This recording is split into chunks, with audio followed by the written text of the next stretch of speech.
Hello everyone. In today's class we are going to study about variables. A variable is defined as anything that has a quantity or quality that varies. Variable is defined as anything that has a quality or quantity that can be varied. That means that can be changed. A variable is any characteristic, attribute or quality that can be measured, observed or controlled. A variable is having characteristics or attributes or quality. It can be measured, observed or controlled. That was variables. Next one is type of variables. First one is dependent variable and independent variable. Dependent variable is the primary interest of the research. It is the variable that changes as a result of changes made on the independent variable. The dependent variable's value will change as a result of changes in the value of independent variable.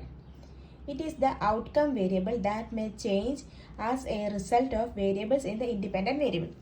It is the outcome variable. That means if we make a change in independent variables, this dependent variable's value also change. That is dependent variable.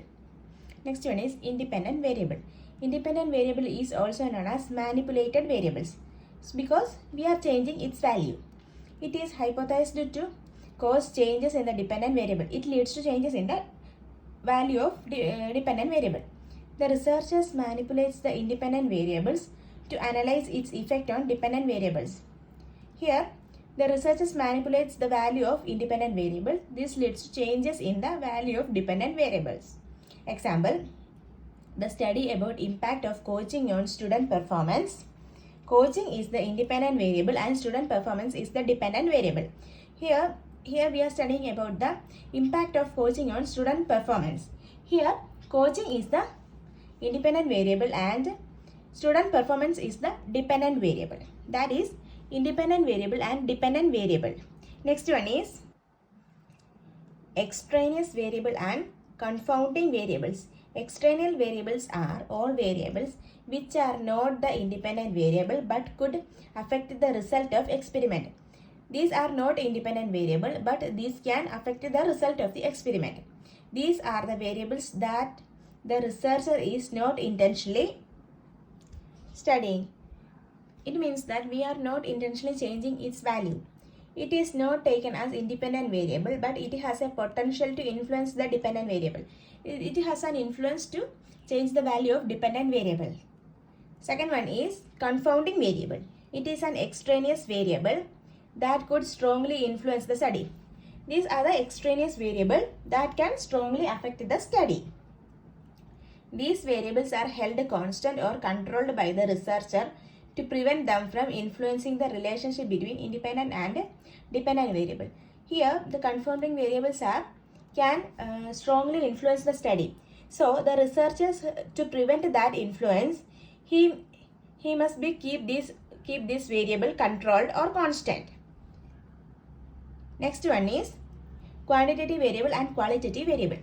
Quantitative variable are the variables that are measured on numeric or quantitative scale. Quantitative variables are the variables that can be measured in numeric value or quantitative scale. Example, salary, price, sales, etc. Second one is qualitative variables are variables that are not numerically measured. Qualitative variables are not numerically measured. Example for that is satisfaction, perception, character, etc. Next one is measuring of variables. Measuring is the process of observing and recording the attributes of the variables. Measuring is the process of observing or recording the attributes of variables. It involves assigning numbers to objects or phenomena according to the rules.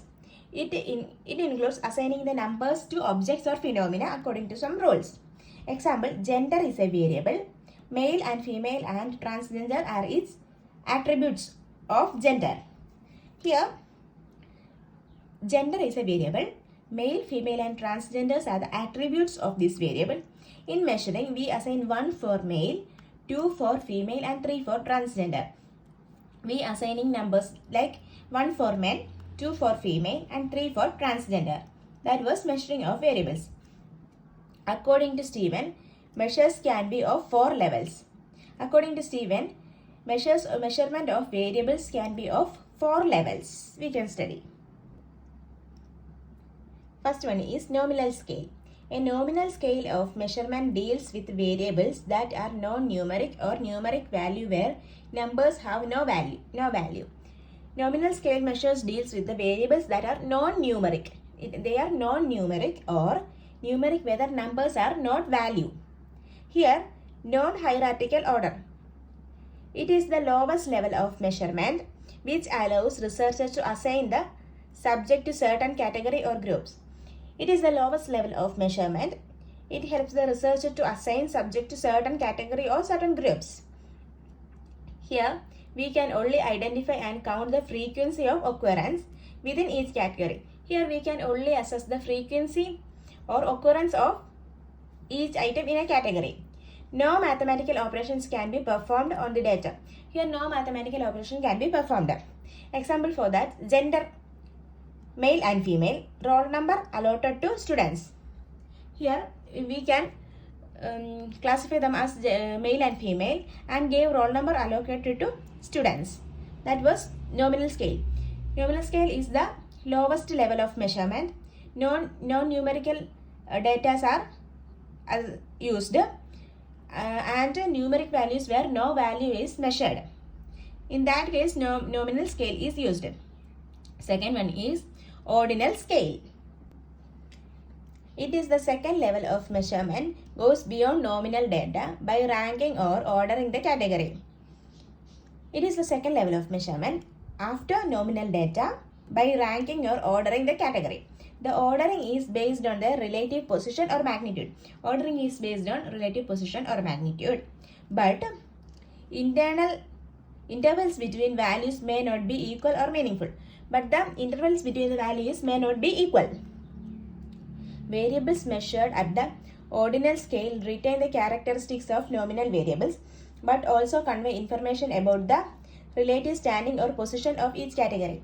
Here variables are measured in an ordinal scale and possess characteristics of nominal variables but also convey the information about its standing and its position. Always gave information about its standing and its position. That was ordinal scale. Ordinal scale can be say that one is better than another, but not by how much better. In ordinal scale, we can say that one is better than other, but we cannot assess how much it is better than the next one. That was ordinal scale. Example for that, ranks. First, second, third, educational attainment, high school diploma, bachelor degree and master's degree. Here we can say that one is better than other. We cannot categorize it as how much it is better. And likest scale of is strongly disagree, neutral, agree, strongly agree. Then we can categorize into based on our choices. We are strongly disagreeing, neutral, agreeing and strongly agreeing. That was ordinal scale. Next one is interval scale. Interval scale is the next level of measurement which describes the order of magnitude of variables and exact difference between variables. Here, in this scale, we can measure that the order or the magnitude of variables and exact difference between the variables. Here we can measure the exact difference between the variables. Variables measured at the internal scale retain the characteristics of ordinal variables but also allows for meaningful comparison of magnitude of difference between value. Here, variables measures at an internal scale and retain the characteristics of ordinal variables but allows them for meaningful comparison between magnitude of different variables. Here we can compare the values of different and we can measure the magnitude of difference between that variables. And in interval scale does not have an absolute zero value.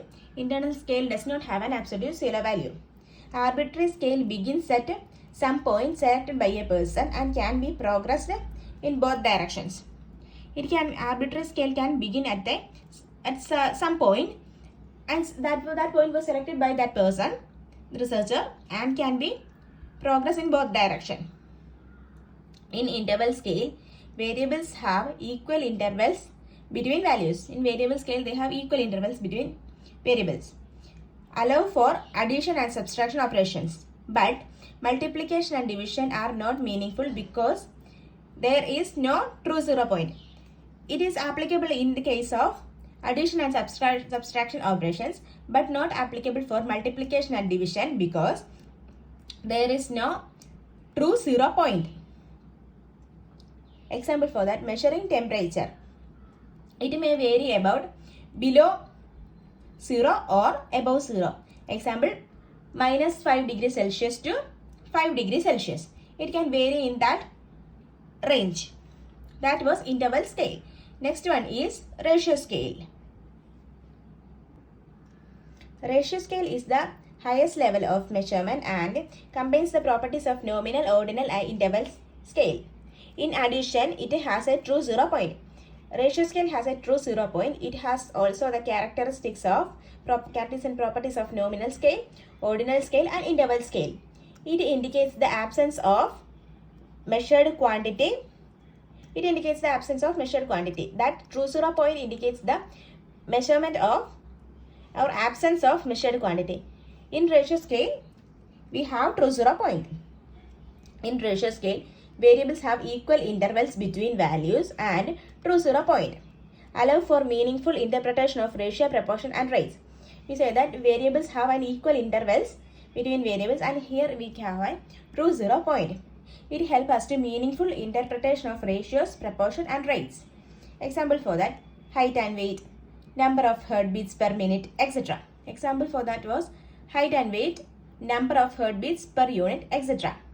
This was our class about variables.